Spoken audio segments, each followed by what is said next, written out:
দর্শক ও দর্শীদের শপথ, কুতিলা আসহাবুল উখদুদ, গর্তওয়ালাদেরকে হত্যা করা হয়েছে। কি দিয়ে? আগুনে নিক্ষেপ করে হত্যা করা হয়েছে। তো গর্তওয়ালা কারা? গর্তের অধিবাসী কারা? যাদের কথা আল্লাহ এত শপথ উল্লেখ করে বলছেন যে তাদেরকে আগুনে নিক্ষেপ করে হত্যা করা হয়েছে, সেই গর্তের অধিবাসীদের ঘটনা রাসূলুল্লাহ সাল্লাল্লাহু আলাইহি ওয়াসাল্লাম হাদিসে উল্লেখ করেছেন, যা সহিহ মুসলিম সহ অন্যান্য হাদিস গ্রন্থে এভাবে বর্ণিত হয়েছে। এই ঘটনাটি আমাদের জন্য শিক্ষণীয়। কানা মালিকুন ফিমান ক্বাবলাকুম, তোমাদের পূর্বে, শত বছর, হাজার বছর পূর্বে একজন বাদশাহ বসবাস করত। ওয়া কানা লাহু সাহিরুন, এবং তার একজন বিশেষ যোগ্যতা সম্পন্ন জাদুকর ছিল, জ্যোতির্বিদ ছিল, যে বাদশাকে অতীত, বর্তমান, ভবিষ্যতের জ্ঞান দিয়ে, জাদুবিদ্যা দিয়ে সহযোগিতা করত। ফালাম্মা কাবিরা ক্বালা লিল মালিক ইন্নী ক্বাদ কাবিরতু ফাবআস ইলাইয়া গুলামান ওয়াআল্লিমহু সিহর। যখন এই জাদুকর বয়োবৃদ্ধ হয়ে গেল, জীবন শেষ হওয়ার পথে, তখন সে বাদশাকে উল্লেখ করে বলছে, আমি তো বয়োবৃদ্ধ হয়ে গেছি, কবে মরি কবে বাঁচি তার ঠিক নাই, আপনি একজন ছাত্র দেন, খুব মেধাবী, ওয়াল্লিমুহু সিহরা, যাকে আমি আমার জ্ঞান, আমার বিদ্যা, জ্যোতির্বিদ্যা এবং জাদুবিদ্যা শিখিয়ে যাব। ফাবাআসা ইলাইহি গুলামান ইউআল্লিমুহু, তখন বাদশাহ তার সম্প্রদায়ের মধ্যে থেকে খুব মেধাবী, চৌকস একজন বালককে বাছাই করলো এবং তাকে নির্ধারণ করলো এই জাদুকরের কাছে জাদু শিখার জন্য। ফাকানা ফি তরিকিহি ইযা সালাকা রাহিবুন ফাকাআদা ইলাইহি ওয়া সামিআ কালামা। এই বাচ্চার বাড়ি থেকে জাদুকরের দার্সগাহ, ক্লাসরুমে যেতে, স্কুলে যেতে, তার কাছে দার্স নিতে যেতে রাস্তায় এক পাদ্রীর বাড়ি পড়ে, খ্রিস্টান ধর্মগুরু পাদ্রী। ফাকাআদা ইলাইহি ওয়া সামিআ কালামা, সে যেমন জাদুকরের কাছে জাদুবিদ্যাও শিখে, রাস্তায় থেমে পাদ্রীর কাছে আল্লাহর বাণীও শিখে, আল্লাহ সুবহানাহু ওয়া তাআলার কালামও শিখা শুরু করে। ফাআজাবাহ, ধীরে ধীরে তার কাছে জাদুকরের চাইতে পাদ্রীর শিখানো কথাগুলো ভালো লাগতে লাগে। ফাকানা ইযা আতা সাহির মাররা বির-রাহিব ওয়া ক্বাআদা ইলাইহি ফাইযা আতা সাহির দারাবাহু ফাশাকা যালিকা ইলার রাহিব। রাস্তায় যেতে যখন পাদ্রীর নিকটে বসে, তার দার্স এবং তার তাদরিস শুনতে অনেক সময় দেরি হয়ে যায়, ফলত জাদুকরের নিকটে পৌঁছতেও দেরি হয়। তা একদিন জাদুকর তাকে শাস্তি আরোপ করে, জেনে বুঝে হোক অথবা না জেনে হোক, দেরি হওয়ার কারণে শাস্তি প্রদান করে। সেই শাস্তির বর্ণনা এই বালক পাদ্রীর নিকটে তুলে ধরে।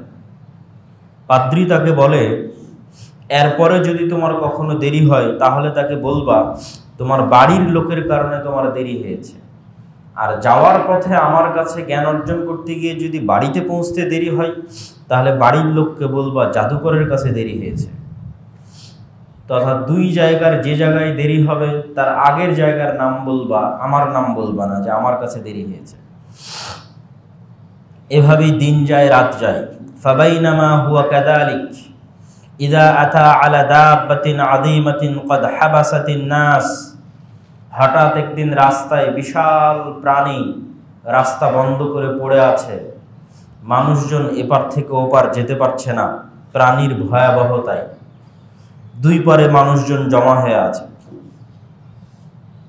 তখন এই বালক বলল, আজকেই সুযোগ, আমি জেনে নিতে চাই জাদুকর সত্যবাদী না পাদ্রী সত্যবাদী, কে সত্যবাদী। তখন সে একটি পাথর হাতে নিল, হাতে নিয়ে বলল, আল্লাহুম্মা ইন কানা আমরুর রাহিব আহাব্বা ইলাইক মিন আমরি সাহির ফাকতুল হাযিহি দাব্বা। হে আল্লাহ, যদি পাদ্রীর কথা সত্য হয়ে থাকে, জাদুকরের কথা মিথ্যা হয়ে থাকে, তাহলে এই পাথর দিয়ে আপনি এই প্রাণীটিকে হত্যা করুন। ফাকতুল হাযিহি দাব্বা হাত্তা ইয়ামজিয়ান নাস ফারামাহা ফাকাতালাহা। বাচ্চা যখন এটি বলে পাথর নিক্ষেপ করলো, ওই প্রাণীটি মারা গেল। এবং মানুষের জন্য রাস্তা পরিষ্কার হয়ে গেল। ফাআতার রাহিব ফাআখবারা, সে খুশিতে পাদ্রীর নিকটে এসে পুরো ঘটনা বর্ণনা করল। পাদ্রী ঘটনা শুনে বলছে, আই বুনাইয়া আনতাল ইয়ৌম আফদাল মিন্নি, হে বালক তুমি আজকে আমার চেয়ে উত্তম হয়ে গেছো। কদ বালাগা মিন আমরিকা মা আরা ওয়া ইন্নাকা সাতুবতালা, তুমি এমন এক পর্যায়ে পৌঁছে গেছো যে আল্লাহ তোমাকে পরীক্ষা করবেন।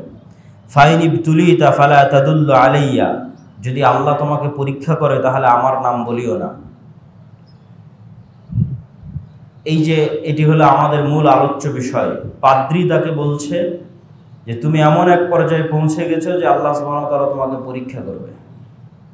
তথা মানুষ যখন জ্ঞানের অথবা দাওয়াতের যে কোনো কিছুর ভালো পর্যায়ে পৌঁছে তখন আল্লাহ সুবহানাহু ওয়া তাআলার পক্ষ থেকে পরীক্ষা আসে। তো এই বাচ্চা এমন এক পর্যায়ে পৌঁছে গেল যে ইউবরিউল আকমাহা ওয়াল আবরাসা ওয়া ইউদাবিন নাসা মিন সাইরিল আদওয়া, সে মুস্তাজাবুদ দাওয়া হয়ে গেল, দোয়া করলে কবুল হয়ে যায় সাথে সাথে। তো কোনো ব্যক্তি যখন অন্ধ অবস্থায় আসে, দোয়া করে ফু দিয়ে দিলে অন্ধত্ব ভালো হয়ে যায়। অসুস্থতা নিয়ে আসে, দোয়া করে দিলে অসুস্থতা ভালো হয়ে যায়। এই খবর একদিন জালিসুল লিল মালিক, বাদশার এক মন্ত্রীর নিকটে পৌঁছে গেল। বাদশার মন্ত্রী অন্ধ ছিল। তো বাদশার সেই মন্ত্রী অনেক হাদিয়া তোহফা সহ এই বালকের নিকট উপস্থিত হয়ে বলছে, ইন আনতা শাফিতানি ফাকালা ইন্নী লা আশফি আহাদান ইন্নামা ইয়াশফিল্লাহ। মন্ত্রী বলছে, আমি শুনেছি তুমি অনেক মানুষকে আরোগ্য দান করো, তো আমার এই অন্ধত্ব একটু ভালো করে দাও। বালক উত্তরে বলছে, লা আশফি আহাদা, আমি কাউকে আরোগ্য দান করি না। ইন্নামা ইয়াশফিল্লাহ, বরং আল্লাহ আরোগ্য দান করে। ফাইন আনতা আমানতা বিল্লাহি দাআউতুল্লাহ, যদি তুমি আল্লাহর উপর ঈমান আনয়ন করো আমি তোমার জন্য আল্লাহর কাছে দোয়া করতে পারি। ফাশাফাক আল্লাহ, আল্লাহর উপর ঈমান আনয়ন করলে এবং আমি দোয়া যদি করি, আল্লাহ যদি দোয়া কবুল করে, আল্লাহ তোমাকে ভালো করেও দিতে পারে। ফাআমানা বিল্লাহ ফাশাফাহুল্লাহ, ওই মন্ত্রী তখন আল্লাহর উপর ঈমান আনয়ন করলো, বালক আল্লাহর কাছে দোয়া করলো, ওই মন্ত্রী অসুস্থতা থেকে সুস্থ হয়ে গেল, অন্ধত্ব ভালো হয়ে গেল। ফাআতাল মালিক ফাজালাসা ইলাইহি কামা কানা ইয়াজলিস, পরের দিন যখন মন্ত্রী সভায় গেছে, বাদশাহ তাকে দেখে আশ্চর্য, বলছে, মান রাদ্দা আলাইকা বাসারাক, কি ব্যাপার, তুমি চক্ষু কিভাবে ফিরে পেলে? তখন মন্ত্রী বলছে, রব্বি, আমার প্রতিপালক আমাকে চক্ষু ফিরিয়ে দিয়েছেন। ক্বালা ওয়ালাকা রব্বুন গায়রি, বাদশাহ বলছে, তোমার কি আমার ব্যতীত অন্য কোনো প্রতিপালক আছে? তখন মন্ত্রী বলছে, রব্বি ওয়া রব্বুকাল্লাহ, আমার এবং আপনার সবার প্রতিপালক আল্লাহ। ফাআখাযাহু ফালাম ইয়াজাল ইউআযযিবুহু, বাদশাহ তখন তাকে গ্রেফতার করলো এবং তাকে শাস্তি প্রদান শুরু করলো।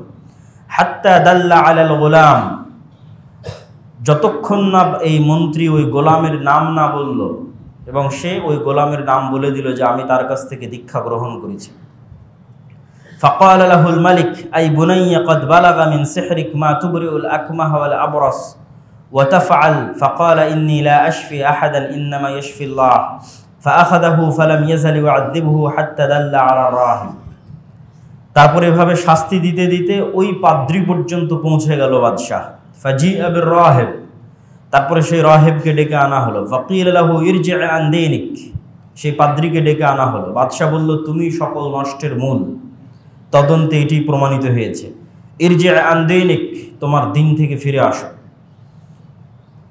তখন পাদ্রী বলল, ফাআবা, সে দিন থেকে ফিরে আসতে অস্বীকার করলো। ফাদাআ বিল মিনশার ফাওয়াদা আল মিশারা ফি মাফরাকি রাসিহি ফাশাক্কাহু, তখন বাদশাহ একটি করাত নিয়ে একজন কাঠুরেকে ডেকে পাঠালো এবং করাত এই পাদ্রীর মাথার উপর বসানো হলো এবং চিড়ে পা পর্যন্ত ফেড়ে দেওয়া হলো। ফাশাক্কাহু হাত্তা ওয়াকা শিক্কাহু সুম্মা জিআ বিজালিসিল মালিক ফাকিল লাহু ইরজি আন দীনিক, তারপর মন্ত্রীকে বলা হলো তুমিও তোমার দিন থেকে ফিরে আসো। ফাআবা, সেও তার দিন থেকে ফিরে আসতে অস্বীকার করলো। ফাওয়াদা আল মিশারা ফি মিফরাকি রাসিহি, তাকেও একইভাবে করাত দিয়ে চিড়ে ফেলা হলো। ওয়াকা শিক্কাহু সুম্মা জিআ বিল গোলাম ফাকিল লাহু ইরজি আন দীনিক, যখন গোলামের কাছে আসলো যে তুমি তোমার দিন থেকে ফিরে আসো, গোলামও দিন থেকে ফিরে আসতে অস্বীকার করলো। তখন বাদশাহ গোলামের জন্য এক অভিনব শাস্তির ব্যবস্থা করলেন।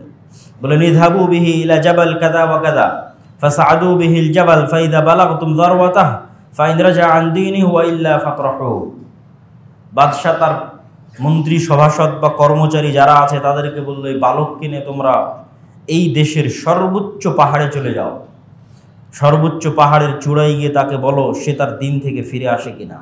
যদি সে তার দিন থেকে ফিরে না আসে তাহলে পাহাড়ের সর্বোচ্চ চূড়া থেকে তাকে নিক্ষেপ করে দাও। ফাতরাহু ফাযাহাবু বিহি ফাসাইদু বিহিল জাবাল। তারা তাকে নিয়ে সেই পাহাড়ের সর্বোচ্চ চূড়ায় পৌঁছে গেল। বালক আল্লাহ সুবহানাহু ওয়া তাআলার নিকটে দোয়া করে বলল, আল্লাহুম্মা কফিনিহিম বিমা শি'ত। হে আল্লাহ, আপনি তাদের পক্ষ থেকে আমার জন্য যথেষ্ট হয়ে যান যেভাবে আপনি চান। ফারাজাফা বিহিমুল জাবাল ফাসাকাতু। পাহাড় কেঁপে উঠল এবং বাদশার যারা সঙ্গী সাথী সেখানে গেছিল তারা সবাই পাহাড় থেকে পড়ে গেল। ওয়াজা ইয়ামশি ইলাল মালিক। বালক একাই মুক্ত অবস্থায় বাদশার নিকটে ফিরে আসলো। বাদশাহ আশ্চর্য হয়ে জিজ্ঞেস করলো, মা ফাআলা আসহাবুক, তোমার সাথে যাদেরকে পাঠিয়েছিলাম তারা কই? ক্বালা কাফানিহিমুল্লাহ ফাদাফা। তাদের জন্য আল্লাহ যথেষ্ট হয়ে গেছে। বালক উত্তরে বলল, কাফানিহিম, তাদের জন্য আল্লাহ আমার পক্ষ থেকে যথেষ্ট হয়ে গেছে। বাদশাহ নতুন এক দল সাথে দিল এবং বলল, ইযহাবু বিহি ফাহমিলুহু, তোমরা একেবারে নদীতে নিয়ে যাও এবং নদীর মধ্যে ফাতাওয়াসসাতু বিহিল বাহর, নদীর একদম মধ্যে, সমুদ্রের একদম মধ্যে নিয়ে যাও। নিয়ে গিয়ে বলো, ফাইন রাজা আন দীনি, সে তার দিন থেকে ফিরে আসে কিনা। যদি দিন থেকে ফিরে না আসে ফাকযিফু, তাহলে তাকে তোমরা নদীতে নিক্ষেপ করো, সমুদ্রে নিক্ষেপ করো। তখন বাদশার সঙ্গী সাথী তাকে নিয়ে নদীর মধ্যে, সমুদ্রের মধ্যে চলে গেল। বালক আল্লাহর কাছে দোয়া করল, আল্লাহুম্মা কফিনিহিম বিমা শি'ত। হে আল্লাহ, আপনি তাদের পক্ষ থেকে আমার জন্য যথেষ্ট হয়ে যান। ফানকাফাত বিহিমুস সাফিনা ফাগরিকু। সমুদ্রে ঢেউ উঠতে লাগলো, নৌকা উলট পালট খেতে লাগলো, অন্যরা সবাই পড়ে গেল। ফাগরিকু, পড়ে ডুবে গেল।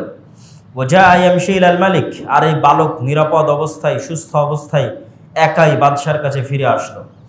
বাদশাহ বলল, মা ফাআলা আসহাবুক, তোমার সঙ্গী সাথী কই? ক্বালা কাফানিহিমুল্লাহ, আমার পক্ষ থেকে তাদের জন্য আল্লাহ যথেষ্ট হয়ে গেছেন। ফাকালা লিল মালিক, তখন বালক বাদশাকে বলল, ইন্নাকা লাস্তা বিকাতিলি হাত্তা তাফআলা মা আমুরুক বিহি। হে মহামান্য বাদশাহ, আপনি আমাকে ততক্ষণ হত্যা করতে পারবেন না যতক্ষণ না আমি যা বলছি তা না করবেন। বাদশাহ উত্তরে বলল, আমা হুয়া, কি সেটা? বালক বলল, তাজমাউন নাস ফি সাঈদিন ওয়াহিদ, বিশাল এক মাঠে, খোলা ময়দানে আপনি মানুষকে জমা করবেন। তাজমাউন নাস ফি সাঈদিন ওয়াহিদিন, ঘোষণা দিয়ে দেশের হাজার হাজার লক্ষ লক্ষ মানুষকে খোলা মাঠে জমা করবেন। ওয়া তাসলুবনি আলা জিজইন সুম্মা খুয সাহমান, এবং আমাকে শুলিতে চড়ানোর জন্য কাঠের উপর চড়িয়ে দিবেন। সুম্মা খুয সাহমান, অতঃপর একটা তীর নেবেন। সুম্মা যাইস সাহমা ফি কাবিদিল কৌসি, তীরকে ধনুকে লাগাবেন। ধনুকে তীর লাগানোর পর বলবেন, বিসমিল্লাহি রাব্বিল গোলাম, এই বালকের প্রতিপালকের নামে এই তীর নিক্ষেপ করছি। অতঃপর তীর নিক্ষেপ করবেন। ফাইন্নাকা ইযা ফাআলতা যালিক কাতালতানি, যদি এটি করতে পারেন আমাকে হত্যা করতে সক্ষম হবেন। বাদশাহ রাজি হয়ে গেল। ফাজামাআন নাস ফি সাঈদিন ওয়াহিদিন, বিশাল মাঠের মধ্যে হাজার হাজার লক্ষ লক্ষ মানুষকে ঘোষণা দিয়ে জমা করা হলো। ওয়াসালাবাহু আলা জিজইন, শুলিতে ঝুলানোর জন্য, শুলিতে তীর নিক্ষেপ করে হত্যা করার সকল প্রস্তুতি সম্পূর্ণ করা হলো।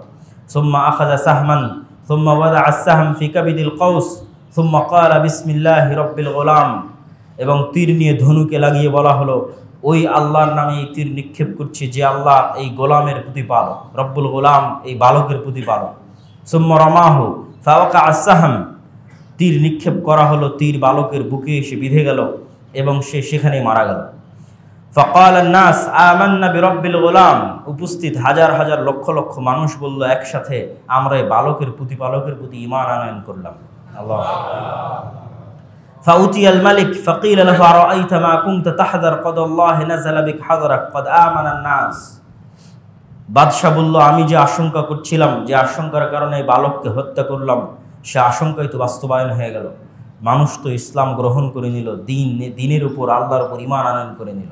ফাআমারা বিফিল উখদুদ ফি আফওয়াহিস সাকিক, তখন এক বিশাল উপত্যকার মধ্যে বিশাল এক গর্ত খনন করার আদেশ দিল বাদশাহ, এবং সেখানে আগুন লাগানোর জন্য, কাঠ জমা করার জন্য আদেশ দিল। কাঠ জমা করে সেখানে আগুন লাগিয়ে দেওয়া হলো। বিশাল গর্তে আগুন লাগানোর পর বাদশাহ বলল, ওমান লাম ইয়ারজি আন দীনিহি ফাহমুহু ফিহা, যারা যারা নিজ নিজ দিন থেকে ফিরে আসবে না তারা যেন এই আগুনের গর্তে নিক্ষেপ করা হয়, তারা যেন আগুনের গর্তে ঝাঁপিয়ে পড়ে। ফাফআলু, মানুষজন ঈমান পরিত্যাগ না করে এভাবে আগুনের গর্তে ঝাঁপ দিতে লাগলো এবং আগুনে পুড়ে নিহত হতে লাগলো। হাত্তা জাআত ইমরাআতুন ওয়া মাআহা সাবিয়্যুন, এমনকি একজন মেয়ে আসলো যেই মেয়ের কোলে একটি ছোট বাচ্চা আছে। ফাতাকাআসাত, যে তার বাচ্চাকে দুধ পান করায়। তখন ওই মহিলা দ্বিধাগ্রস্ত হয়ে গেল, আমি তো এই আগুনের কষ্ট সহ্য করতে পারবো, আমার বাচ্চার কি হবে? যখন সে দ্বিধাগ্রস্ত হয়ে গেল তখন তার কোলের বাচ্চা কথা বলে উঠল, ইয়া উম্মে ইসবিরি ফাইন্নাকা আলাল হক, হে আমার মা, আপনি ধৈর্য ধারণ করে আগুনে ঝাঁপিয়ে পড়ুন, কেননা আপনি সত্যের উপর আছেন। আল্লাহু আকবার। এই পুরো ঘটনাই হচ্ছে আসহাবুল উখদুদের ঘটনা, যাদের ঘটনা আল্লাহ সুবহানাহু ওয়া তাআলা কোরআন মাজিদে উল্লেখ করেছেন, বিস্তারিত বিবরণ রাসূল সাল্লাল্লাহু আলাইহি ওয়াসাল্লাম দিয়েছেন। এই লম্বা ঘটনা বলে আমরা কি বুঝাতে চাচ্ছি? আল্লাহর ওই আয়াত আবারও পড়তে চাচ্ছি। আম হাসিবতুম আন তাদখুলুল জান্নাহ ওয়ালাম্মা ইয়াতিকুম মাসালুল লাযীনা খালাউ মিন ক্বাবলিকুম, তোমরা কি মনে করছো জান্নাতে যাওয়া এত সহজ, অথচ তোমাদের উপর সেই রকম জুলম অত্যাচার এখনো আসেনি যেই জুলম অত্যাচার অতীতের মানুষদের উপর এসেছিল? তো অতীতের মানুষদের উপর কি জুলম অত্যাচার এসেছিল তার একটা নমুনা আল্লাহ সুবহানাহু ওয়া তাআলা কোরআনে উল্লেখ করেছেন, রাসূল সাল্লাল্লাহু আলাইহি ওয়াসাল্লাম হাদিসে উল্লেখ করেছেন। মানুষকে জীবন্ত আগুনে জ্বালিয়ে দেওয়া হয়েছে অথবা করাত দিয়ে ফেড়ে ফেলা হয়েছে, কিন্তু আমাদের সাথে তো তেমন কিছুই হয়নি। হয়তো মানুষ দিয়ে একটা গালি দিচ্ছে, হয়তো মানুষ দিয়ে একটা মিথ্যা অপবাদ দিচ্ছে, নিন্দা করছে, অথবা হয়তো এসে আপনার মসজিদ মাদ্রাসায় হামলা করছে, এই পর্যন্তই শেষ। কিন্তু এই রকম জুলম এবং অত্যাচার কিন্তু আমরা এখনো মুখোমুখি হইনি। এরকম জুলম এবং অত্যাচারের তুলনা করলে বর্তমান ফিলিস্তিনের গাজার মুসলমানদের তুলনা করা যেতে পারে, যে তারা এই জুলম অত্যাচারের কাছাকাছি, অথবা এই জুলম অত্যাচারের মতো, অথবা এই জুলম অত্যাচারের চেয়ে বেশি।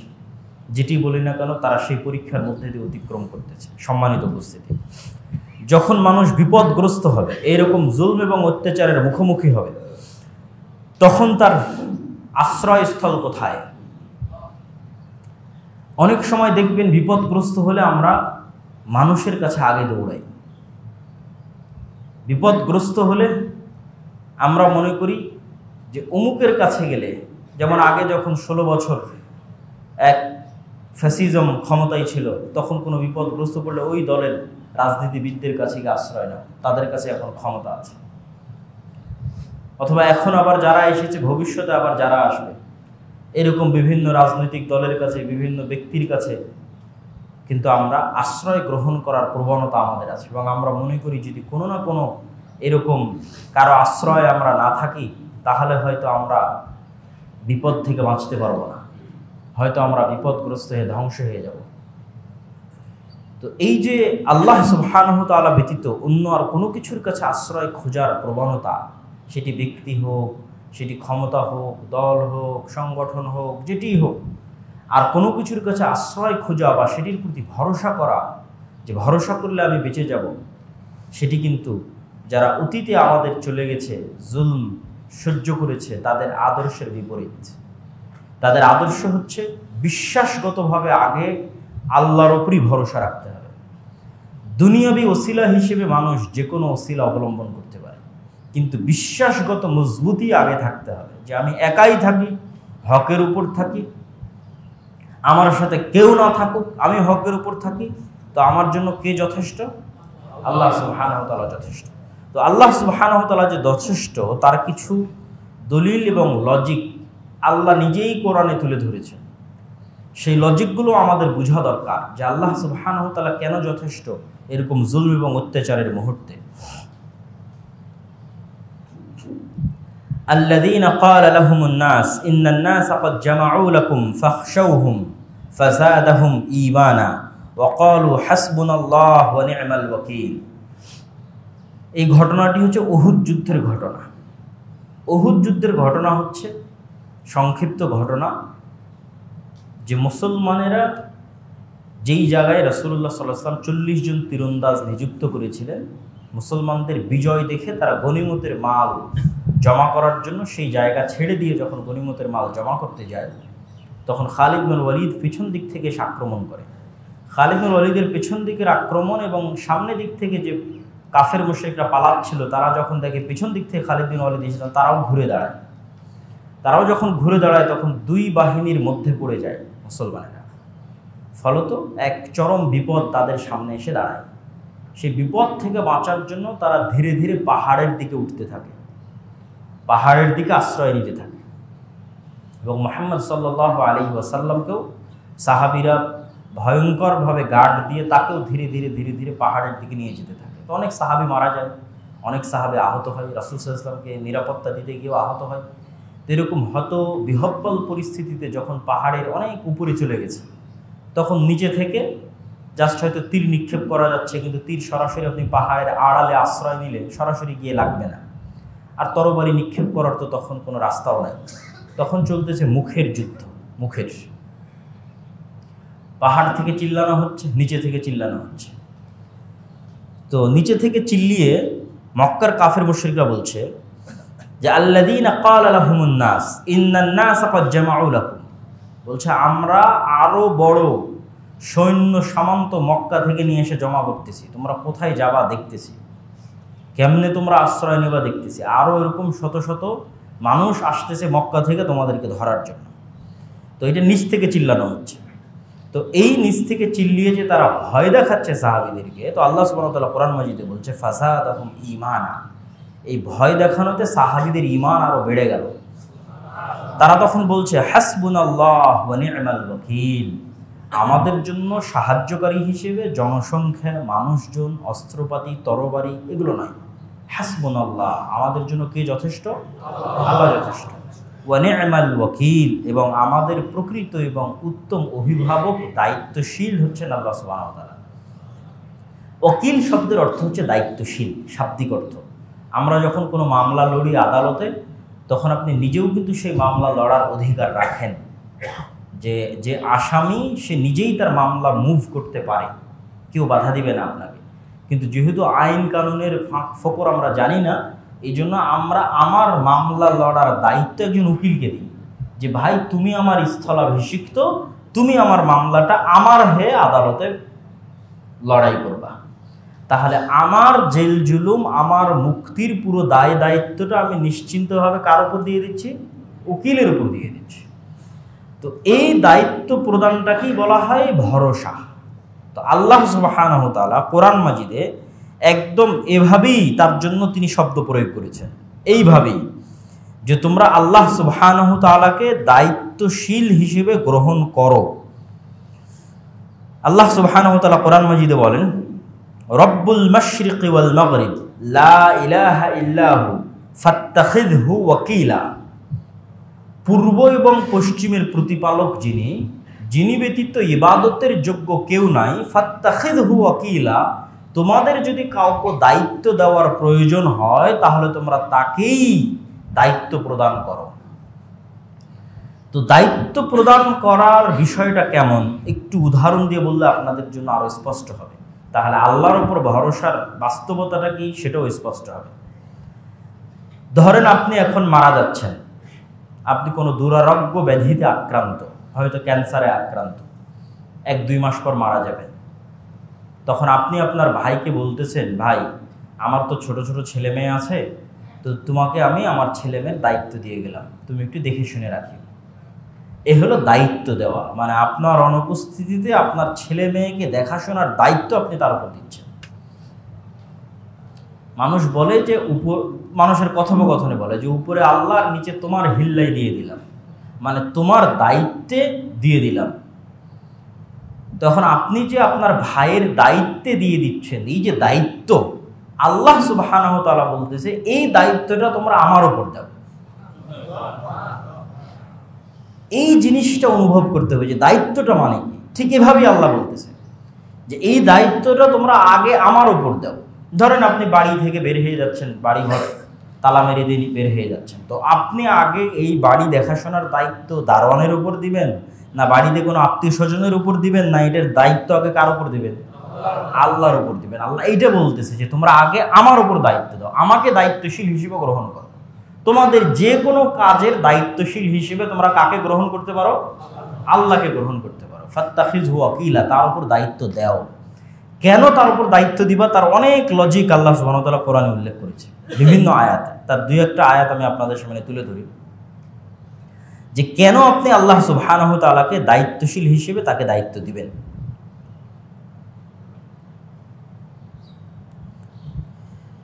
ওয়ালিল্লাহি মা ফিস সামাওয়াতি ওয়া মা ফিল আরদ লিল্লাহি ওয়াকিলা। আল্লাহকে দায়িত্ব দেওয়ার এক নম্বর কারণ, আপনি আজকে যখন মাহমুদপুরে আছেন তখন মাহমুদপুরের স্থানীয় কোনো নেতা আপনাকে হেল্প করতে পারে। আমরা যখন ব্রাহ্মণবাড়িয়ায় গেছি তখন ব্রাহ্মণবাড়িয়ার হেফাজতের নেতা হয়তো আমাদেরকে হেল্প করতে পারে, তার কাছে আমরা সাহায্য নেওয়ার জন্য গেছি, কিন্তু সে আপনাকে এখানে হেল্প করতে পারবে না। অথবা বাংলাদেশের বাইরে বের হয়ে যান, যে বাংলাদেশের প্রধানমন্ত্রীও আপনাকে আমেরিকাতে কোনো হেল্প করতে পারবে না। বাংলাদেশের প্রধান উপদেষ্টা আমেরিকায় যা দাম সে অনুযায়ী আপনাকে আমেরিকার মাটিতে কোনো বিপদে বাংলাদেশের প্রধানমন্ত্রীও কোনো হেল্প করতে পারবে না। তাহলে প্রত্যেক যার কাছে আমি সাহায্য নিতে যাচ্ছি তার সাহায্য করার লিমিট আছে। যে আমি একজন এমপির কাছে সাহায্য নিতে যাচ্ছি, একজন মন্ত্রীর কাছে সাহায্য নিতে যাচ্ছি, ওর লিমিট কি, ওর এরিয়া, ওর এলাকা, এর বাইরে ওর সহযোগিতা করা সম্ভব নয়। তো আল্লাহ সুবহানাহু ওয়া তাআলা বলছেন কেন আল্লাহকে দায়িত্ব দিতে, বলছেন ওয়ালিল্লাহি মা ফিস সামাওয়াতি ওয়া মা ফিল আরদ। আর এক আয়াতে বলছেন রব্বুল মাশরিকি ওয়াল মাগরিব। আল্লাহ হচ্ছে পূর্বের প্রতিপালক, পশ্চিমের প্রতিপালক, উত্তরের প্রতিপালক, দক্ষিণের প্রতিপালক। মা ফিস সামাওয়াতি ওয়া মা ফিল আরদ, আসমান এবং জমিন এবং তার মধ্যে যা কিছু আছে সকল কিছুর উপর একচ্ছত্র মালিকানা কার? আল্লাহ। তাহলে তুমি বাংলাদেশে থাকো, আমেরিকায় থাকো, ব্রাহ্মণবাড়িয়ায় থাকো, মাহমুদপুরে থাকো আর কেরানীগঞ্জে থাকো, তোমাকে প্রথমে সহযোগিতা করতে পারবে কে? আল্লাহ। কমন, সব জায়গায় কমন একমাত্র সহযোগিতা করতে পারবে আল্লাহ সুবহানাহু ওয়া তাআলা। দুই নাম্বার যে উদাহরণটা দিয়ে শুরু করেছিলাম, যে আপনি আপনার ভাইকে দায়িত্ব দিয়ে যাচ্ছেন যে আমি মারা যাচ্ছি, তুমি আমার ছেলেকে দেখে শুনে রাখো। তো আল্লাহ সুবহানাহু ওয়া তাআলা বলছেন যে তিনি হচ্ছেন হাইয়ুন কাইয়ুম, তিনি হচ্ছেন চিরঞ্জীব, চিরস্থায়ী। এটা দ্বারা আল্লাহ কি বুঝাচ্ছেন? এটা দ্বারা আল্লাহ সুবহানাহু ওয়া তাআলা বুঝাচ্ছেন যে আপনি দুনিয়াতে যেই ব্যক্তিকে দায়িত্ব দিয়ে যাচ্ছেন সে যে আপনার আগেই মারা যাবে না অথবা আপনার ছেলেমেয়ের আগে মারা যাবে না, এর কোনো গ্যারান্টি আছে? এর কোনো গ্যারান্টি নেই। তাহলে আপনি যাকেই দায়িত্ব দেন না কেন সেই দায়িত্বশীল আপনার আগেই দুনিয়া থেকে বিদায় নিয়ে নিতে পারে। অথবা আপনার ছেলের দায়িত্ব দিয়ে গেলেন, আপনার ছেলের বিদায় নেওয়ার আগে দায়িত্বশীল দুনিয়া থেকে বিদায় নিয়ে নিতে পারে। তাহলে চিরঞ্জীব, চিরস্থায়ী হিসেবে আপনার ছেলের দায়িত্ব কাকে দেওয়া যৌক্তিক? আল্লাহকে দেওয়া যৌক্তিক। তাহলে কে বাঁচলো কে মরলো সেটা দেখে লাভ নাই। করোনা ভাইরাসে এসে পুরো বংশ বিলীন হয়ে গেল, কিন্তু আপনি দায়িত্ব দিয়ে রেখেছেন কার উপর? আল্লাহ সুবহানাহু ওয়া তাআলা। দেখা যাচ্ছে ফিলিস্তিনের গাজায় একজন মানুষ যদি বলে আমার ছেলের দায়িত্ব আমি তোমাকে দিয়ে গেলাম, তো এক সেকেন্ড পর বোমা এসে সেই মারা গেল, তো দায়িত্ব নিয়ে কি হলো? তো সে যদি বলে না হে আল্লাহ আমার ছেলের দেখাশোনার দায়িত্ব তোমার উপর দিয়ে গেলাম, তাহলে কেননা তিনি হচ্ছেন হাইয়ুন কাইয়ুম। আর এক নাম্বার কি? সব জায়গায় সহযোগিতা করতে পারবে। তাহলে এক নাম্বার লজিক গেল পৃথিবীর সকল জায়গায় তিনি সহযোগিতা করার ক্ষমতা রাখেন। দুই নাম্বার লজিক গেল তিনি চিরঞ্জীব, চিরস্থায়ী, কখনো মৃত্যুবরণ করেন না। এবার তিন নাম্বার, আল্লাহ সুবহানাহু ওয়া তাআলাকে যখনই আমরা চাই না কেন তখনই আমরা আল্লাহ সুবহানাহু ওয়া তাআলাকে সাথে যোগাযোগ করতে পারি, সম্পর্ক স্থাপন করতে পারি। এটা একটা বড় বিষয়, যে আপনার যত বড় ব্যক্তি পরিচিত থাক, জুলাইয়ের আন্দোলনের সময় এক সপ্তাহ ব্যাপী ইন্টারনেট বন্ধ ছিল। অনেক সময় অনেক জঙ্গলে চলে যাবেন, গ্রাম অঞ্চলে চলে যাবেন, নেটওয়ার্ক নাই। পৃথিবীতে কোনো একটা বড় কিছু ঘটে গেল, কোনো মোবাইলে নেটওয়ার্ক নাই। তাহলে আপনি যে ওর সাথে যোগাযোগ করে সহযোগিতা চাইবেন সে যোগাযোগেরই তো ব্যবস্থা নাই। সমুদ্রের মধ্যে আছেন, মরুভূমির মধ্যে আছেন, জঙ্গলের মধ্যে আছেন, সহযোগিতা যে নেবেন মানুষের কাছে। দেখা যাচ্ছে সমুদ্রের মধ্যে একটা জাহাজ ডুবতেছে, তো সেই জাহাজের ব্যক্তি এখন সহযোগিতা চাচ্ছে পার্শ্ববর্তী আর এক জাহাজের কাছে, যোগাযোগই হয় না, তো কি সাহায্য চাইবে? তাহলে এই প্রত্যেকটা যার উপর মানুষ ভরসা করতেছে এগুলো একটাও স্বয়ং সম্পূর্ণ নয়। ওই ব্যক্তিটা যদি মনে করতো এখন ইনস্ট্যান্ট যার সাথে যে কোনো সময় যোগাযোগ করা সম্ভব, যার সাথে সম্পর্ক স্থাপন করা সম্ভব তিনি কে? আল্লাহ। তাহলে তখন সে আল্লাহর উপর দায়িত্ব দিত এবং আল্লাহর উপর ভরসা স্থাপন করতো যে আল্লাহ এই বিপদ থেকে আপনি আমাদের উদ্ধার করেন। তারপরে তখন আল্লাহ ব্যবস্থা তৈরি করে দিবে, কাকে কার মাধ্যম দিয়ে আপনার সহযোগিতা করাবে তার ব্যবস্থা তৈরি করে দিবে।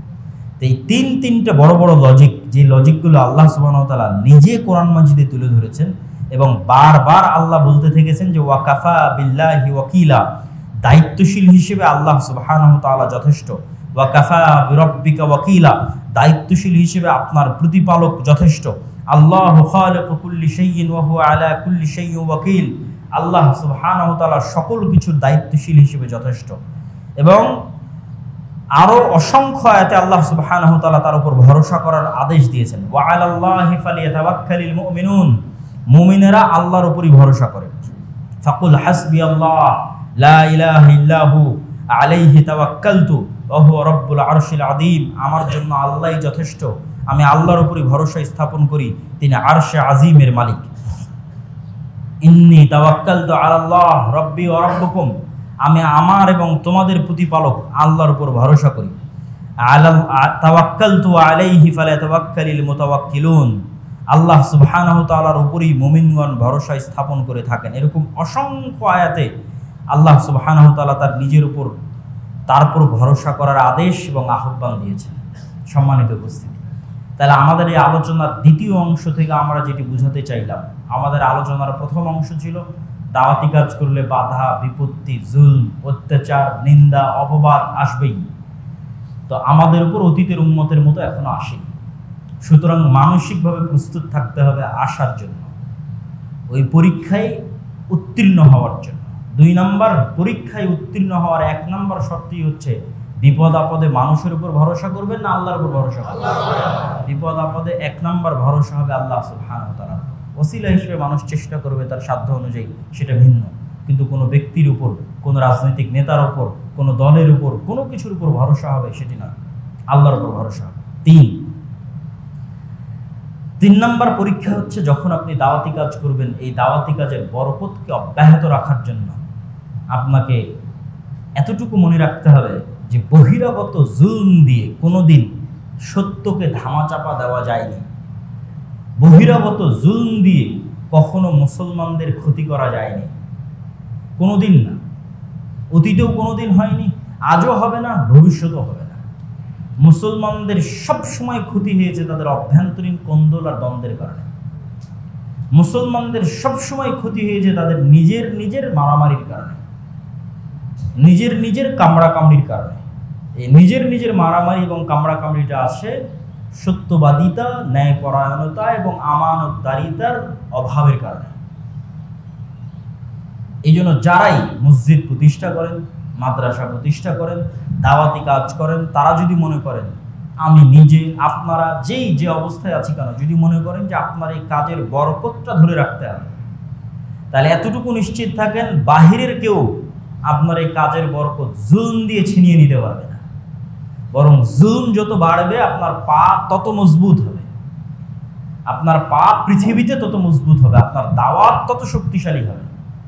কিন্তু আপনার এই দাওয়াত ধ্বংস হয়ে যাবে, বরকত উঠে যাবে, আজ আছে কাল নাই হয়ে যাবে, যখন আমানতদারিতা, ন্যায়পরায়ণতা, সত্যবাদিতার অভাব দেখা দিবে এবং সেই জায়গায় পারস্পরিক কোন্দল, গীবত, কামড়াকামড়ি, মারামারি এগুলো জায়গা করে নেবে তখন। এবং এতটুকু মনে রাখবেন, এই বিপরীত স্বভাবটাই হচ্ছে গোলামির স্বভাব, দাসত্বের স্বভাব। আর উদারতা, সত্যবাদিতা, ন্যায়পরায়ণতার স্বভাব হচ্ছে নেতার স্বভাব, নেতৃত্বের স্বভাব এবং বিজয়ী ব্যক্তির স্বভাব, স্বাধীন মানুষের স্বভাব। আমাদের নবী মুহাম্মদ সাল্লাল্লাহু আলাইহি ওয়াসাল্লাম স্বাধীন চেতা, উদার মনা ছিলেন, ফলত এই জিনিসগুলো তার কাছে অনেক সহজ ছিল। তার সত্যবাদিতা, তার ন্যায়পরায়ণতা, তার আমানতদারিতার কারণে মানুষ দলে দলে ইসলাম গ্রহণ করেছে।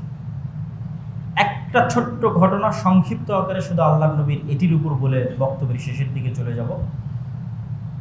কোনো এক যুদ্ধের সময়, কোনো এক সফরের সময় কোনো পানির ব্যবস্থা নাই, এমন এক জায়গায় পৌঁছে গেছেন আল্লাহর নবী, তার সাহাবীদের সহ পানির ব্যবস্থা নেই। তো সাহাবীদের তিনি পাঠিয়েছেন পানির অনুসন্ধানের জন্য, একদম শর্টকাটে বলতেছে তো সাহাবীরা অনুসন্ধানে বের হয়ে দেখে একজন মহিলা কলসে করে পানি নিয়ে, মাটির মটকায় করে পানি নিয়ে ফেরত আসতেছে। সেই মহিলাকে রাস্তা আটকে সাহাবীরা জিজ্ঞেস করছে, কোথায় থেকে পানি এনেছো? তো বলে, আমি গতকাল এই সময় এখানে ছিলাম। তার মানে 24 ঘন্টার দূরত্ব থেকে পানি নিয়ে আসতেছে। তথা এখন পানি আনতে গেলে 24 ঘন্টার পথ উট চালানো লাগবে, অথবা একদিনের পথ ঘোড়া দৌড়ানো লাগবে। তো সেটা তো সম্ভব নয়। তো বলে, আমাদের নবী মুহাম্মদ সাল্লাল্লাহু আলাইহি ওয়াসাল্লাম তোমার সাথে একটু কথা বলতে চায়। তো মহিলা বলে, কোন নবী? যে নিজের ধর্ম ত্যাগ করেছে, সাবি, মুরতাদ হয়ে গেছে, মানে তাদের ভাষায় তারা মুহাম্মদ সাল্লাল্লাহু আলাইহি ওয়াসাল্লামকে সাবি বলতো। তো বলে, হ্যাঁ তিনি। তো ঠিক আছে, মুহাম্মদ সাল্লাল্লাহু আলাইহি ওয়াসাল্লামের কাছে সেই মহিলা উপস্থিত হলো। মুহাম্মদ সাল্লাল্লাহু আলাইহি ওয়াসাল্লাম তাকে বললো, তোমার একটু পানির দরকার। মহিলা বলল যে আমার ছোট ছোট বাচ্চা আছে, আমি বিধবা মহিলা, আমার স্বামী নাই, ছোট ছোট বাচ্চাদের আমিই দেখাশোনা করি, তো এই পানি আমি আপনাকে দিলে আমার জন্য এটা অনেক কষ্টকর। রাসূলুল্লাহ বলল, ঠিক আছে, তোমার পানি আমরা ব্যবহার করব না, তবে তোমার পানির আমরা সহযোগিতা নেব, পানি তোমার যেরকম আছে সেরকমই থাকবে। আল্লাহর নবী দোয়া পড়ে পানিতে একটু থুতু নিক্ষেপ করলেন, থুতু নিক্ষেপ করে দিয়ে সেই পানি সাহাবীদের নিতে বললেন। সাহাবীরা সেই পানিতে উজু করলো, তাদের পশু প্রাণী সব সেই পানিতে তাদের পেট পূর্ণ করে পিপাসা মিটিয়ে নিল। তারপরে ওই মহিলার কলসে যা পানি থাকার তাই থেকে গেল। এবার রাসূল সাল্লাল্লাহু আলাইহি ওয়াসাল্লাম সাহাবীদের বলল, তোমাদের যার কাছে যা জিনিসপাতি টুকটাক দেওয়ার মতো আছে, খেজুর, ছাতু, ঠিক আছে, যা যতটুকু আছে সে ততটুকু জমা করো। একটা চাদর বিছিয়ে দেওয়া হলো, সাহাবীরা যার কাছে একটু খেজুর ছিল, একটু ছাতু ছিল, সেগুলো জমা করে সেটা আল্লাহর নবী বেঁধে ওই মহিলাকে বলল, এটা তোমার ছোট ছোট বাচ্চার জন্য আমরা তোমাকে হাদিয়া দিলাম। তখন সেই মহিলা সেখান থেকে বিদায় নিয়ে চলে গেল। কোনো এক যুদ্ধের সময়, একদম সংক্ষেপে বলতেছি, কোনো এক যুদ্ধের সময় মুসলিম বাহিনী ওই মহিলার গ্রামে যুদ্ধ করতেছে না, অথচ ঠিকই আশেপাশে যুদ্ধ করতেছে। তখন গ্রামবাসী পরস্পর জিজ্ঞেস করতেছে যে আমাদের গ্রামে কেন যুদ্ধ আসে না? তখন ওই মহিলা ধারণা করতেছে আল্লাহর নবীর ব্যবহার থেকে যে হয়তো আমি ওই দিন যে পানির মাধ্যমে সহযোগিতা করেছিলাম এই কারণে হয়তো মুহাম্মদ সাল্লাল্লাহু আলাইহি ওয়াসাল্লাম নিষেধ করে রেখেছে। তখন পুরো গ্রামবাসী আশ্চর্য হলো যে আমাদের গ্রামের যাকে আমরা দামই দেই না, মূল্যায়নই করি না, সেই মহিলার এতটা দাম মুহাম্মদ সাল্লাল্লাহু আলাইহি ওয়াসাল্লামের কাছে। তখন পুরো গ্রামবাসী মিলে ওই মহিলা সহ মুহাম্মদ সাল্লাল্লাহু আলাইহি ওয়াসাল্লামের কাছে এসে ইসলাম গ্রহণ করল। তো এখান থেকে যতটুকু শিক্ষা সেটা হচ্ছে, ধরেন আমার এবং আপনার মতো যদি মুসলমান হতো, যে মুসলমানের স্বভাবের মধ্যে গোলামি আছে, মানে কামড়া কামড়ি, মারামারি, হিংসা বিদ্বেষ, ওকে টেনে নামানো, ওরটা ছিনিয়ে নেওয়া, সে গিয়ে আগে ওই মহিলাকে বলতো, এই তুই তো কাফের, মুরতাদ, দে তোর পানি দে, তোর পানি আমার লাগবে। কেন? গোলামের স্বভাব কি? একটা টাকার জন্য কাড়াকাড়ি করা, একটা টাকার জন্য মারামারি করা, কাকে কত নিচে নামানো যায় তার জন্য চেষ্টা করা, গীবত, তুহমত, অপবাদ দিয়ে ধ্বংস করে দেওয়া। তো সেই কাজটাই কিন্তু করা হতো। কিন্তু সেই কাজটা না করে সাহাবীরা কি বললেন, আপনার সাথে কথা বলবে, আসেন। তো মুহাম্মদ সাল্লাল্লাহু আলাইহি ওয়াসাল্লাম চাইলে বলতে পারতেন যে এই মহিলাও তো কাফের মুশরিক, আল্লাহর নবীকে মুরতাদ বলছে, আর যেই বাচ্চার গল্প শোনাচ্ছে যে না খেয়ে আছে বা তার দায়িত্ব পালন করে, ওগুলো তো কাফের মুশরিক। তো এই কাফের মুশরিকের জন্য বিবেচনা করে লাভ কি? তোমার পানিটি আমরা নিয়ে নেব, তুমি বাঁচলে বাঁচো, মরে মরো, আচ্ছা সেটাও বাদ দিলাম। পানি তো নিল না, নিলই না, তার পানি তো যতটুকু থাকলোই, তারপরে ওই কাফের মুশরিকের সন্তান, কাফের মুশরিকের জন্য এতগুলো মুমিন মুসলিম খোলাফায়ে রাশিদিন, রাসূল, তাদের খেজুর, তাদের ছাতু দিয়ে সহযোগিতা করার কি দরকার? আর পানি তো ব্যবহারই করে। আরে আমি তো তোর পানি নেই নি, যা ভাগ, তোর কাফের মুশরিক আর তোর কাফের মুশরিক সন্তানের জন্য কি করবো? তাহলে এটা আল্লাহর নবীর ব্যবহার একজন কাফের মুশরিকের সাথে এবং তার পরিবারের সাথে। এবার আপনি তুলনা করেন একজন মুসলমানের ব্যবহার আর একজন মুসলমানের সাথে, কোন অবস্থায় আছে এবং কোন লেভেলে আছে।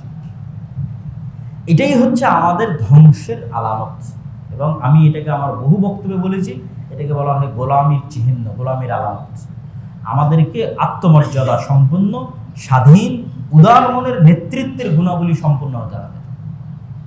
এই জন্য আল্লামা ইকবাল বলেছিলেন ইউরোপ সফরের পর, সাবাক ফিরসে পর সাদাকাত কা, আদালত কা, শুজাআত কা লিয়া জায়েগা তুঝসে কাম, দুনিয়া কি ইমামত কা। যে মুসলমানেরা তোমাদের মধ্যে সব আছে, সালাত, সিয়াম, হজ, যাকাত, ইসলামের যেগুলো বেসিক রিচুয়ালস, ইসলামের যেগুলো আনুষ্ঠানিকতা, সেগুলো সবই তোমাদের মধ্যে আছে। মুখে দাড়ি বলো, মাথায় টুপি বলো, সব আছে। কিন্তু নাই কি? তোমাদের মধ্যে ন্যায়পরায়ণতা, সত্যবাদিতা এবং আমানতদারিতার অভাব আছে, যেটা তোমাদের নবীর ছিল, তোমরা সেটা হারিয়ে ফেলেছো। ধরেন, উদাহরণ হিসেবে ধরেন এই জামালপুরেরই কত মানুষ আপনারা এখানে মসজিদে এসেছেন, সালাত আদায় করছেন, সিয়াম পালন করছেন, হজ করছেন, ওমরা করছেন, কিন্তু দেখেন আপনার বোনকে তার বাপের সম্পত্তিতে আপনি ন্যায়ের ভিত্তিতে সম্পত্তি বুঝিয়ে দেননি। দেখা যায় যমুনার চরে যেটা পানিতে ডুবে আছে ওটা বোনকে দিয়েছেন, যেটা ভালো প্লেসে আছে সেটা আপনি নিজে নিয়েছেন। তাহলে আপনার মধ্যে ইসলামের সব আছে, আসল জিনিসটাই তো নাই, যেটা আল্লাহর নবীর ছিল। ন্যায়পরায়ণতা নাই, সত্যবাদিতা নাই, আমানতদারিতা নাই। আপনারাই যখন দেখবেন যে গ্রামে বিয়ে হচ্ছে, এলাকায় বিয়ে হচ্ছে, যৌতুকের ভিত্তিতে বিবাহ হচ্ছে। যৌতুকের ভিত্তিতে বিবাহ অন্যায়, মানুষের উপর জুলুম, মানুষের উপর অত্যাচার। তাহলে এরকম আপনি বাছাই করে খুঁজে খুঁজে দেখেন কি মসজিদ, কি মাদ্রাসা, কি আপনার আলেম ওলামা, কি সমাজের দায়িত্বশীল এসপি মন্ত্রী, ওসি ডিসি, এসপি মন্ত্রী সব দেখবেন প্রধান অতিথি, বিশেষ অতিথি ইসলামী জালসা। গত 16 বছরও ছিল, তাহাজ্জুদ গুজারও ছিল, হাজি ছিল, ওমরাকারীও ছিল, কিন্তু ছিল না কি তার নিজের দায়িত্বে সৎ এবং ন্যায়পরায়ণ ছিল না। এই কারণেই তো দেশ ধ্বংস হয়ে গেছে। এই জন্য মুসলমানদের এই নেতৃত্বের এই গুণগুলো অর্জন করতে হবে, তাহলে তারাও স্বাধীন হবে এবং পুরো পৃথিবীকে নেতৃত্ব দিতে পারবে ইনশাআল্লাহ। আজকে দেখেন যে এই যে এত বৃহৎ আন্দোলনের পর বাংলাদেশের একটা সুন্দর পরিবেশ, এই সুন্দর পরিবেশের মধ্যে দেখবেন পাল্লা দিয়ে বাংলাদেশের রাজনৈতিক দলগুলো পার্শ্ববর্তী দেশের কাছে মাথা বিক্রি করে দিচ্ছে। পাল্লা দিয়ে কেন? এটাই হচ্ছে গোলামীর স্বভাব। এইভাবেই যখন স্পেন ধ্বংস হওয়ার সময় ছিল, ওই সময়ের ইতিহাস পড়ে দেখবেন যে কিভাবে স্পেনের মুসলমান আমির ওমারারা আর মুসলমান আলেম ওলামাদের গ্রুপেরা পার্শ্ববর্তী ইউরোপিয়ান খ্রিস্টানদের কাছে বিক্রি হয়ে যেত, কিভাবে একজন আরেকজনের বিরোধিতা করার জন্য। মানে এইটা পার্শ্ববর্তী দেশের কাছে গোলাম হতে যাচ্ছে কেন? আরেকজনকে সরিয়ে নিজে ক্ষমতায় যেতে চাচ্ছে। তাহলে যে যত বড় গোলাম হবে তে তাড়াতাড়ি ক্ষমতায় যাবে। ক্ষমতার নেশায় গোলামি বরণ করে নিচ্ছে। তো এইটা হচ্ছে আমাদের রাষ্ট্রের টপ লেভেল থেকে নিয়ে একদম নিম্ন লেভেল পর্যন্ত সেম অবস্থা। তো আজকের আমার এই আলোচনার সারমর্ম এতটুকুই যে দাওয়াতি কাজ করলে, আল্লাহর পথে দাওয়াত দিলে বিপদ আপদ আসবে। অতীতের উম্মতের মতো আমাদের উপর আসলে 1 নম্বর ভরসা হবে আল্লাহ সুবহানাহু ওয়া তাআলার উপর।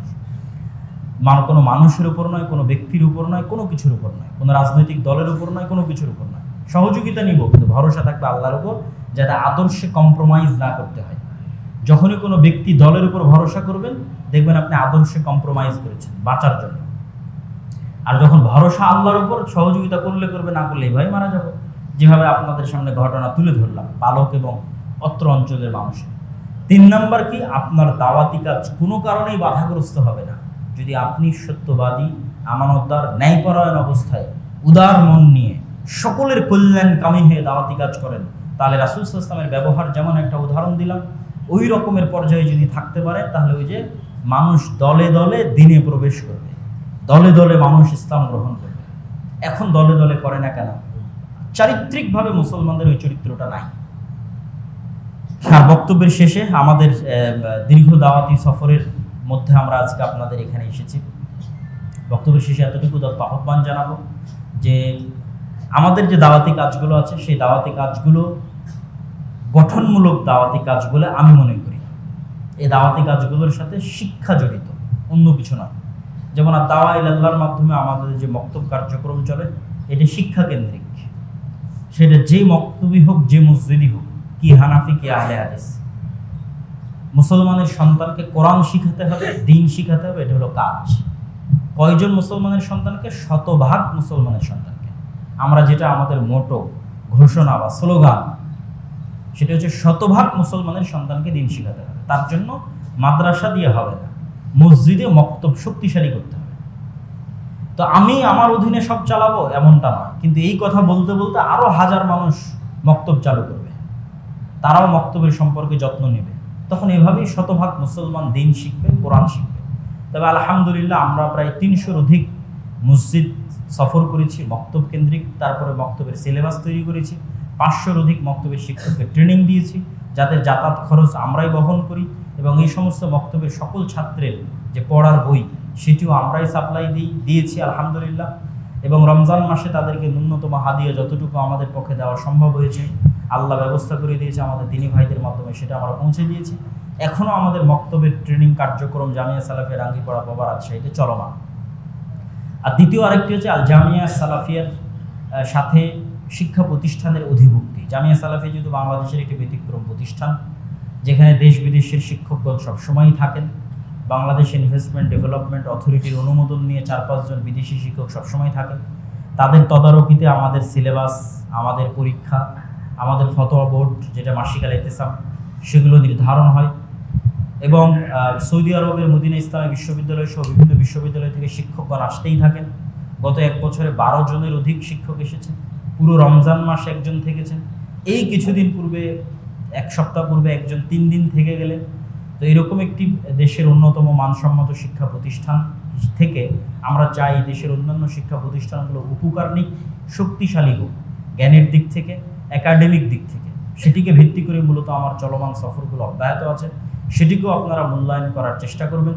আর সর্বশেষ মাসিক আল ইতিসামকে মূল্যায়ন করার চেষ্টা করবেন। আমার জানা মতে এখানেও মাসিক আল ইতিসাম আসে না, এবং আপনারাও নিজ নিজ উদ্যোগে নিয়ে আসতে পারেন। আজকেও সালাতের পরে আমাদের বই পুস্তক এবং মাসিক আল ইতিসাম পাবেন। আমি নিয়মিত মাসিক আল ইতিসামের সম্পাদকীয় লিখি এবং সমসাময়িক সকল বিষয়ে মাসিক আল ইতিসামে দিক নির্দেশনা থাকে। অন্যান্য ইলমি তো বিষয় থাকেই, উন্নত মানের ফতোয়া বোর্ডের মাধ্যমে, দেশি বিদেশি আলেমদের মাধ্যমে, ফতোয়া বোর্ডের মাধ্যমে ফতোয়া তো আছেই, পাশাপাশি সমসাময়িক যে কোনো বিষয়ে দিক নির্দেশনা বিষয়ে আমি সবসময় লিখি। অতএব এই যে এসেছি এটা একদিনের সম্পর্ক, কিন্তু মাসিক আল ইতিসাম যখন নিয়মিত আপনার কাছে যাবে তখন এটা স্থায়ী সম্পর্ক। প্রতি মাসে আপনি আমার লেখা পড়তেছেন, মানে আমার একটা মেসেজ আপনি প্রতি মাসে পড়তেছেন, কানেক্টেড থাকতেছেন।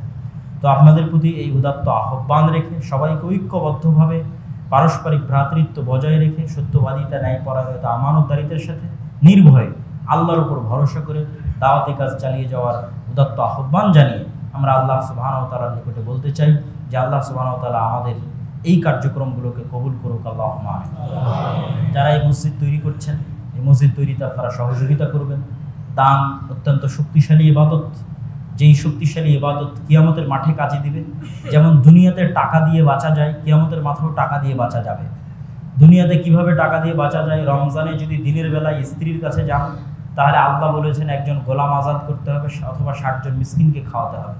তো 60 জন মিসকিনকে খাওয়াতে টাকা লাগে, গোলাম আজাদ করতে টাকা লাগে। হজে গিয়ে যদি কোনো আমল ছুটে যায় তাহলে আল্লাহ নবী বলেছে দম দিতে হবে। দম মানে একটা খাসি কিনতে, একটা ছাগল কিনতে, একটা দুম্বা কিনতে, একটা ভেড়া কিনতে টাকা লাগে।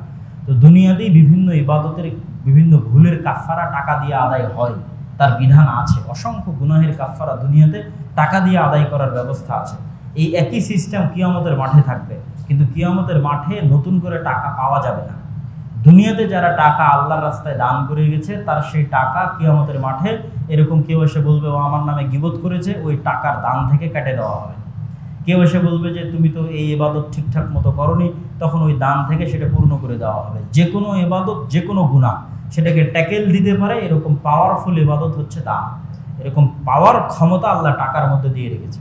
তা আপনারা এই মসজিদ, এই মাদ্রাসা, এখানে এগুলোকে সহযোগিতার হাত বাড়িয়ে দিবেন। আল্লাহ সুবহানাহু ওয়া তাআলা আপনাদেরকে কবুল করুক, আমাদেরকে কবুল করুক। আল্লাহুম্মা আমিন।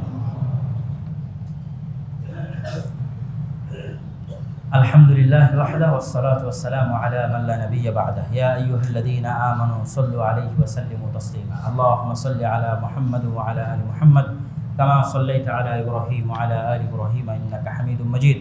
اللهم بارك على محمد وعلى آل محمد كما باركت على إبراهيم وعلى آل إبراهيم إنك حميد مجيد. ربنا ظلمنا أنفسنا وإن لم تغفر لنا وترحمنا لنكونن من الخاسرين. ربنا آتنا في الدنيا حسنة وفي الآخرة حسنة وقنا عذاب النار.